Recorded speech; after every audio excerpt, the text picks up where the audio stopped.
কখনো আল্লাহর কাছে কিছু চাইলে দোয়াটা এইভাবে করবেন, আল্লাহ আমাকে একটা ঘর দাও, এটা বললেন না। বলবেন আল্লাহ আমাকে একটা শান্তির ঘর দাও। কারণ ঘর পাইলাম যদি শান্তি না থাকে, সে ডুপ্লেক্স বাড়ির দাম কি?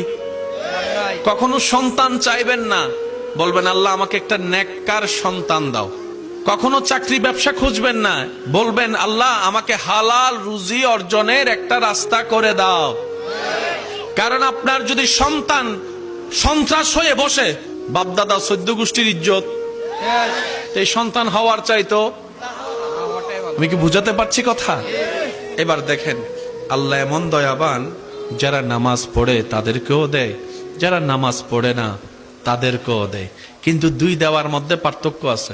যারা আল্লাহ শুকরিয়া করে তাদেরকে আল্লাহ বাড়িয়ে দেয় এবং পরকালের সওয়াবও দেয়।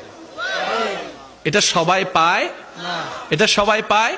তো এমন একজন রব যদি আমাদের থাকে, আমাদের তো আসলে টেনশন করার কোনো দরকার, যদি ভরসাটা আমরা সেভাবে করতে পারি।